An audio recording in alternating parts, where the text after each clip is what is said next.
Hi guys, what is up? Welcome to NoProPlayer. I'm Ilona and today we're playing Become Pines. And we're starting a new chapter. It's exciting. On the last chapter it was spooky and I am so glad that we are okay. But now I want to know what's gonna happen next. So let's continue. The interrogation of Hiram Tolliver. Ooh, interesting. Still unconscious, Mr. Tolliver slumped heavily in a shoddy old chair. His hands were bound with rope, his feet tied with some loose string. The kids huddled in a circle, discussing their plan. One thing was certain, they couldn't just let Mr. Tolliver go. They needed to know what he was doing in Luca's house. That sounds really weird. What they're gonna do to him? Like, they cannot let him go. They're like, kids, what's happening? What is happening here? I'm excited to find out and scared at the same time. After some deliberation, it was decided. Okay, they would run the classic good cop, bad cop interrogation. I don't know. Do I have anything that fits here? Chill, chill cop. Okay, I think chill, hard, good. Oh wait, good and hard maybe. Good and hard cop. I don't think that's. But yeah, let's. That sounds weird, but let's go with it. We can always go back and do a chill one. Good and chill, kind of lame, right? Let's be hard. They'd run the classic good cop, hard cop interrogation. Sounds so good. Sounds so good.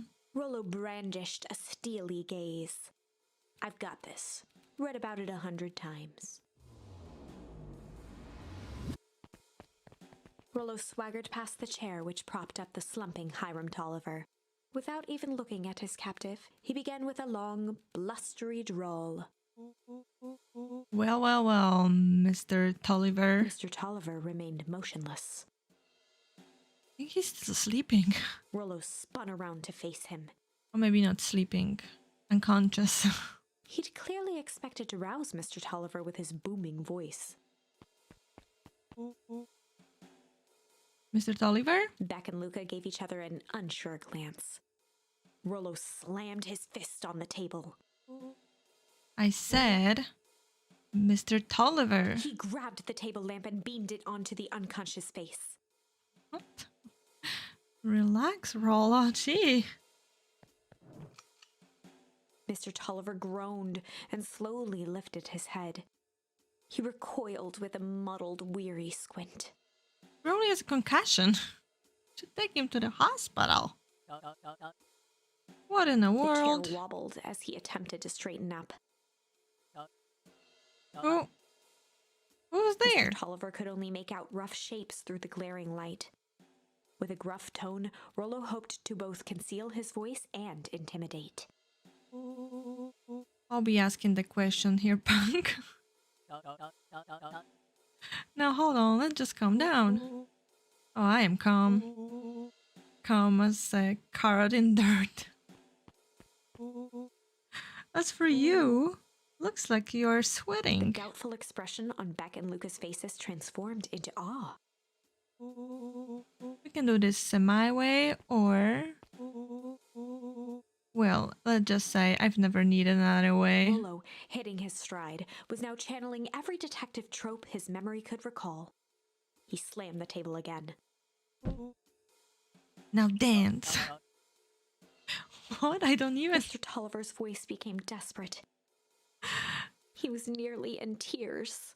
I'm in tears from laughing. What's happening? You've tied me down. How on earth could I dance? Dance with your mouth pun. Spill the beans. What are you doing poking around this house? I'm here to help Juniper. To make sure everything's ready. Oh, so you were in cahoots with Gran. Gran? Mr. Tolliver was in a daze, now more confused than ever. Can I help you blow up the festival, huh? Blow Blow up the festival? Good He shook his lord. head, feeling more and more dizzy. No, you've got it all wrong. Where is she now? She's headed to the source. Source? What's the source? It's His where voice faded to a whisper. town begin. Where it all began. What is operating what? Sparkle Club? Blop blop? With that, Mr. Tolliver passed out cold. Oh no. Rollo swung around with a repentant grimace. Damn, Rollo. I think you went a little too hard on him. What did you say? What did he say about the source? It's where the town began? We need more information. Yeah, but we would better not push Mr. Tolliver any further. Is there anyone else who might know more? What about the History Museum? It just got set up for the festival. Nah, that tent was put up by the Valentinas. Everything they do is just a bunch of fluff to glorify themselves. Is there anything more reliable? The library. If there is any information about this source thing, Kato can help us find it. Let's go get some answers. Are we leaving him down in the basement, just like tied up? Interesting. Okay, let's chat, I guess, first. Straight to business. This is a dang nice library. Thanks, we work hard on it. Aren't you a little too adorable to be a librarian? Adorable! Yay! Gotta hang out here so much. Eventually, they give him a set of keys. I just keep an eye on the place for Miss Novak sometimes. They got you working for free? It's quiet and I get access to all the books I can read. What more could what more could a person want? Fair enough. What can I do for you all? We need a favor. I already told you, and Rollo, I can't put you any higher on the wait list for the next Hang Atomic. And if you're here with more candy, I'll have you know I can't be bought. Call it a personal code of consistent. Wait, what? Not? No, that's not that word. Consistent. Yeah, I have content. I'm not sure. You guys can tell me. Actually, we're looking to do some research. Now we are speaking my language. What are you looking for? That's the thing. We certainly don't know. Would you got on a history of the town? There's the county record archives. What's in those? Births, deaths, newspaper clippings, stuff like that. Pretty boring reading, but they do go all the way back to when the town was founded. Great, we'll start there. Perfect, that's what we need. Chapter 8. Well, that was a short chapter, was it? 6 feet under, 3 towns over. The kids spent the rest of the afternoon combing through dusty piles of old county records, desperately searching for anything that could help them make sense of Mr. Tolliver's cryptic utterance. Luca tried to shake the thought of Gran's basement, but his focus wavered. Explosives, messages hidden in jam, dossiers on various town figures, and a corkboard threaded with photos. Gran was the only family he had left. He still couldn't bring himself to believe the worst. But the old map with the symbol of explosives in town square made that difficult. As the sun began to set, the kids were no closer to the truth. If I have to read any more records, my eyeballs are gonna pop. We have to keep digging. If I dig another word, I'm gonna end up in one of those as asinine death records. Rollo Cotter lived a full and wonderful life, till he read so much boring crud that his brain oozed out of his ears. Rollo shut his book with an assertive nod. If you get a better idea, spit it out. Sound like my sister. Keep pushing your leg, pal. And it won't be boring. Comedy records that kill you. I will put you in the obituaries myself. Rollo muttered under his breath. You're a counted record. Really? That's the best you've got? When I'm done with you, you will be the footnote in history. Just Beth like... slammed her finger down on the open page before glancing down to read. They... Hartford here? I would love to see you try. Hey. We're all a little tired here. Let's just take a minute Something tickled the back of Luca's mind. Wait, what was that name back? In the Obit? J. Hartford? From the Brookville Tribune 8 years ago? That can't be right. What is it? J. Hartford. That's my grand's name. Juniper Hartford. Maybe there was two J. Hartfords. Hartfords. Jesus. Brain fart. Miss Hartford just survived by her young daughter E. Hartford. My mom's name is Eleanor. Okay, this is getting creepy. If your gran is 6 feet under, 3 towns over, then who am I living with? The question hung in the air. Wait, what? What a twist. What's happening? Are we getting tricked? Or they are getting tricked? Alright, gonna alright, I gotta close up for the night. Beck rubbed her eyes. How late is it? Almost 10. Oh crap, Pie's gonna kill me. I gotta go. Yeah, my parents will be worried sick. Okay, let's meet up as early as we can at the town festival. What are you gonna do about the unconscious man in your basement?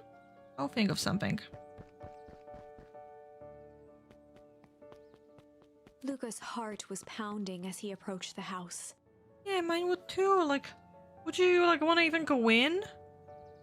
If you like think it's not your real grandma, it's like a stranger. Or Luca, I don't know. I'm so scared for him. If he was lucky, Gran, or whoever it was, hadn't gotten back yet. And of course, there was Mr. Tolliver tied up and unconscious in the basement. Dealing with him would be the first order of business. Luca shook out his arms to calm his nerves before entering.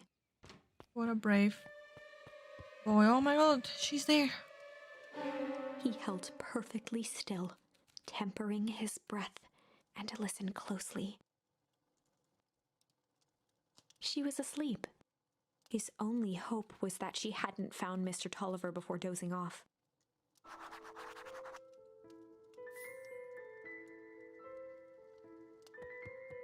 Okay.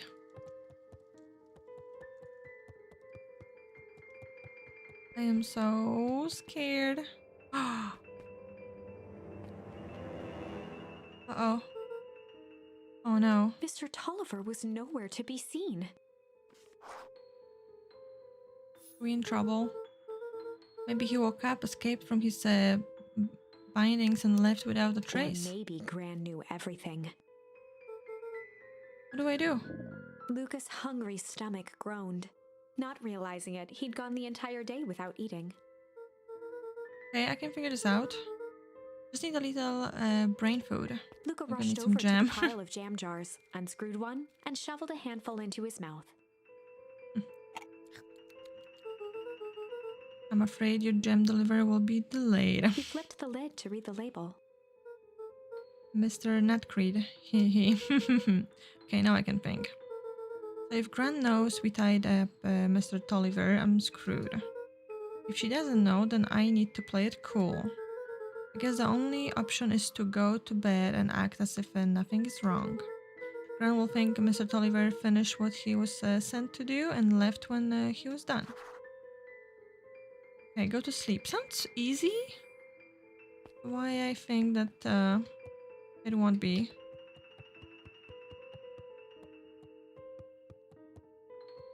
I think she's waiting. Oh, yep, she's not there. Gran? Okay, stick to the plan. Go to bed and play it cool. Oh no, she's waiting upstairs for us. As Luca climbed the final stair, the emotion of the day dragged heavily on him. With each consecutive step, his legs weakened. His stride began to falter. He tried to grab for the railing to steady himself. No, he's gonna pass out. Something was wrong. The gem! Oh no! Come on, legs. Just a few more steps. Luca groaned and tried to move. His limbs might as well have been bolted to the ground. Through numb lips, he mumbled just before falling asleep. The germ. He did want to sleep.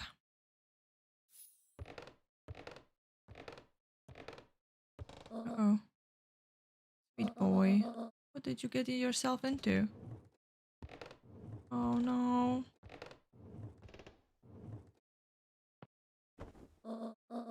Rest now and let me handle everything.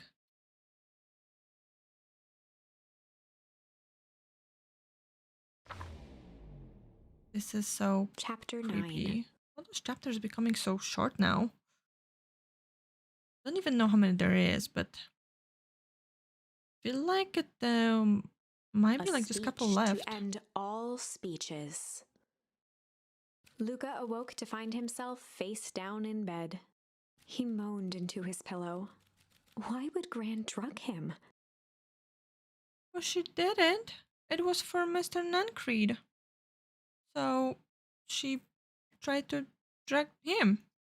Or rather, why was she trying to drug Mr. Nuncreed? There you go. I'm ahead of the story.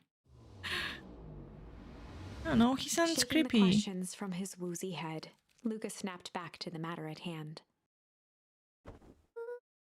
Festival. I so wanna like go in the rooms.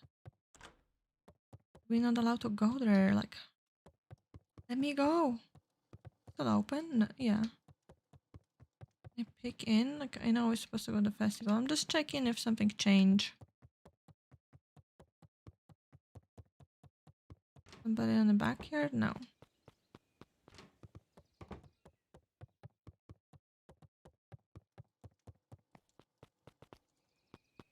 Well, I guess we're going.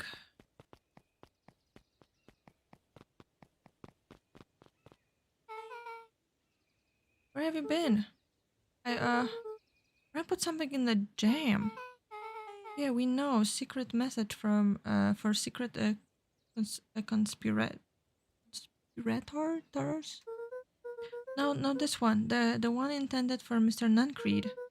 Put me to sleep. Whoa. Ho ho. Slay devil. Slay. I think she's trying to remove him from the equation. He might be in danger. Have you found anything?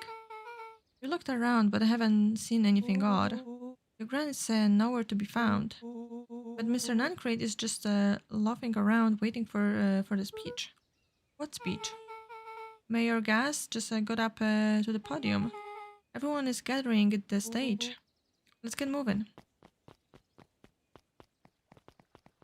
Oh my god, look at all those people! Augustus Valentine nervously wiped his brow. Is this thing? Hello, Beacon Pines. I'm August Valentine, your mayor, and I suppose you already know that. Oh, yes, before we get started, I just wanted to take a moment to recognize someone who couldn't be here today. This town wouldn't be where it is today without my father, Shopper Valentine. So I thought we could begin with a round of applause befitting such a great man. Even that's more than the old Codger deserves. Gus cleared his throat and awkwardly loosened his tie. Right, where was I? William Kerr bounded on the stage with the energy of a preacher at a big tent revival. Yes, Valentine, He everyone. gave Gus a hearty slap on the back and motioned him off the stage. Let's hear it. Let's hear it for our mayor. What a great turnout. Oh, turnout! Like people showing up. Ah, heck, I didn't prepare anything. But I suppose I could say a few words. Would be a shame to waste such a beautiful podium. Mr. Kerr pulled a thick stack of note cards out from his vest. Sounds like he came prepared after all. Community conviction? Commitment. Those are the things we celebrate in the perennial harvest. For us, they are pillars of the bridge to a better tomorrow. But I think it's time to add a new pillar. Change. Change is a powerful thing. It's a inexorable. Well, why such a big word? Unavailable. Wait, what? Unavoidable and undeniable. What? And I am dadgum thankful for it. Dadgum. That word sounds weird. Change is the reason we are all together today. It's hard for me to believe that it was only 4 years ago. 4 years ago when fate brought me here. A simple business trip which brought me to a small town which would change my life forever. Mr. Kerr took a moment to survey the crowd. You know He what? wiped away a single tear. Aww. What an actor. For the second I set foot in Beacon Pint, something about this place has held me captive. You see, change represents opportunity. It represents potential. It was change that helped me recognize the potential of this place. To see that the people of this town, despite suffering... Wait, what? Those people of this town, despite suffering great loss, still held on to the things that made them special. He thumped the podium to emphasize each word. Community... Conviction? Is that a word? Conviction? I don't know. Not sure. Commitment. I know 2 of those words, so 2 out of 3 I'm pretty good. Change. Mr. Kerr nodded confidently, biting his lip. The crowd was silent, in rapt attention. Fate made a perfect match that day. Nothing is more important to you all than community. And a perennial harvest is a community first and foremost. Mr. Kerr methodically made eye contact with each section of the crowd. The only way you made it through the fall harvest was an unshakable conviction. I am sure I'm reading it wrong. That doesn't sound right.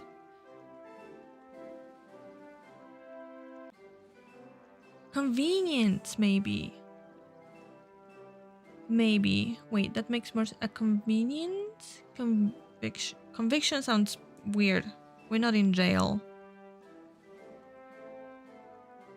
That a better tomorrow was just over the horizon.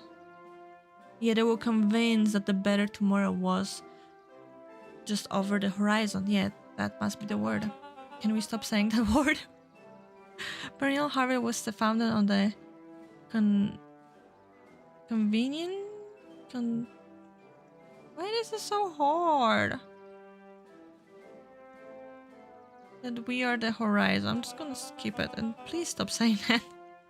This festival is a symbol of our commitment to each other. His voice began to build to a crescendo. We now walk hand in hand into a future we will shape together. And this will wait, whoa, slow down. And this is what change is all about. There you go. Wrapping the future by the scarf of the neck and making things happen. Change is a choice. I am tickled pink, that we will all be making that choice together. How great is that? Just imagine what we can accomplish. Oh. What was that? The crowd began to look around nervously. Sounded like explosion. Oh my god!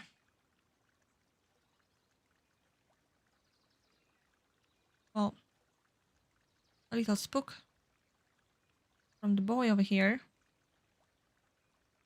Oh my. Heart attack. Sorry, baby. Please don't scare me. Don't scare us like that. Don't worry, a little thunder isn't going to ruin this day. Everyone remain Mr. calm. Kerr quickly flicked through his note cards. Where was I? Oh my god, this is not over. Through all my travels, I have learned one true thing. One always reaps what they sow. Reps. Talking about some farming related. I should know stuff like that. I'm a farmer, right? Love farming games. Something about planting and gathering. We have all planted a lot of good in this town. And so it is with a happy heart that I can proclaim. He raised his hands up to the heavens. Our harvest awaits. Oh.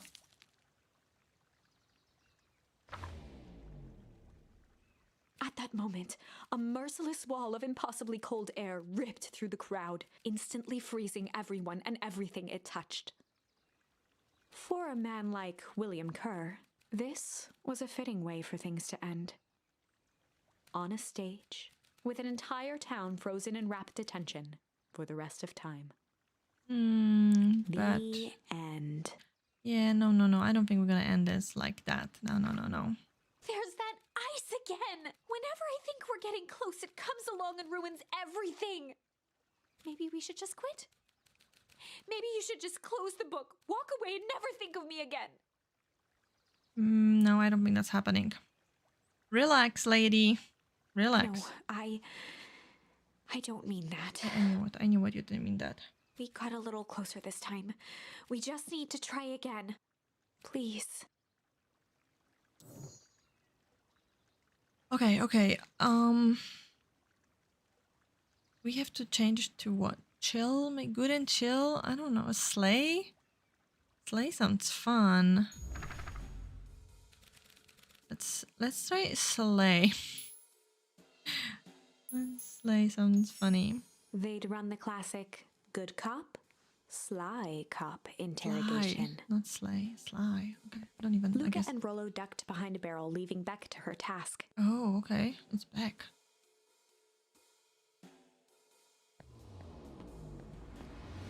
With a few crisp snaps, she roused Mr. Tolliver. Huh? What's going on here? You're the Modeville girl. Please call me back. Sorry about all this. Mr. Tolliver looked down and shifted a bit, testing his restraints. It seems that there's been a mix-up. You see, I'm down here for the same reason you are. Juniper sent you Beck here? caught herself before letting the surprise manifest on her face. She'd already gotten him to reveal his relation to Gran. This was gonna be easy. You know how Juniper is with her precautions. Operation spark lug has us all on edge. I guess she thought you need some backup. Did she send a child? What better way to avoid prying eyes? Who would suspect a kid? I suppose that makes Mr. sense. Tolliver wriggled a bit in his restraints. Oh, I'm so sorry. Beck quickly removed the ropes. That had to be uncomfortable. A little, yeah. But you understand. We never know who to trust in this Mr. town. Tolliver rubbed the growing knot on his forehead. Very true. So it turns out we are both Beck here too. twirled her hand, as if to prompt Mr. Tolliver to finish her thought. Destroy the Beck evidence. shook her head and clicked her tongue. Yep, the old gal is nothing if not thorough. Mr. Tolliver let out an amused huff in agreement. She sure is. Can't blame her though. If anyone were to find out that we are going to destroy the source, well, we both know how bad that might be. No one will know anything once I finish cleaning this up down Beck here. was on a roll now, playing Mr. Tolliver like a fiddle. You're sure you can finish this up on your own? Juniper trusted me for a reason. You can leave the rest to me. Good, there's one more loose end I will go work on. Loose end? Oh, it's nothing really. The other day I had the radio on scan while restocking the candy shelf. And wouldn't you know it I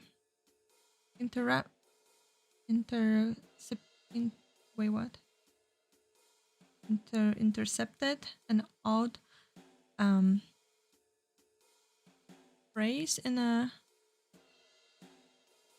perennial harvest transmission. Underground secret. That ominous. I think it might be a password, but Juniper dismissed it.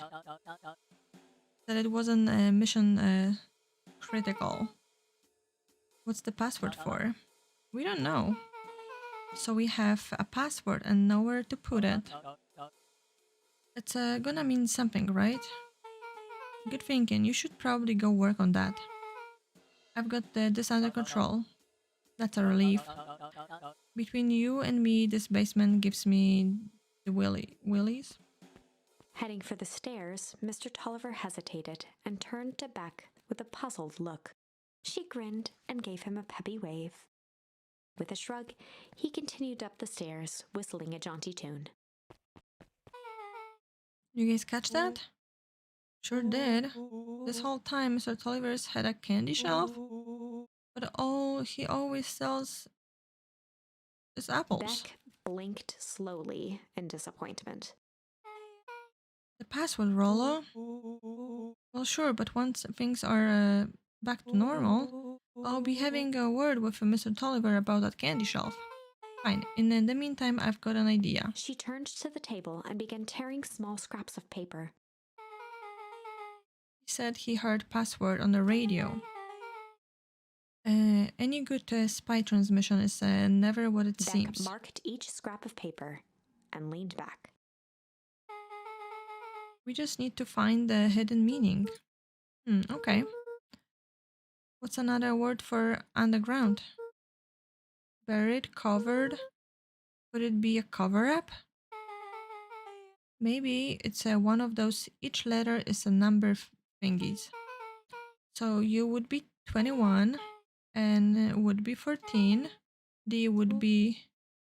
Oh, it's an anagram. Nuncrete's drugstore. Luke and Beck looked at Rollo with amazement. Rollo, that was incredible. Well, it's either that or Creed's nude rug star. Yeah, I think you were right the first time. How did you do that? What can I say? I love ciphers. Well, I guess we know where to go next. Okay, investigate Nancreed's drugstore. Okay, this is excited and going a little better than before. I would hope so. If not, we still can go back and do a good cop and chill cop with Loka, I guess. I didn't know that every one of those is a different character. Is gonna be interrogating him. But that's pretty neat. Well, let's see how this is gonna go before we start meddling. But I think we're gonna continue this in the next episode. I am really like confused and just confused by whatever is happening here. Is his gran a gran, or that's a stranger? What they trying to do here? Like, I want to know everything. But we just have to slowly get there. But I want to know now. But no spoilers. If you already know, if you already played this, don't tell me. I know I said I want to know, but actually, well, I do want to know, but I want to find out on my own. But yeah, anyway, I will stop blubbering and we'll finish this episode here. And when we come back, we shall continue. So, thanks, guys, for watching. Hope you guys enjoy it, and I'll see you on the next one. Bye bye.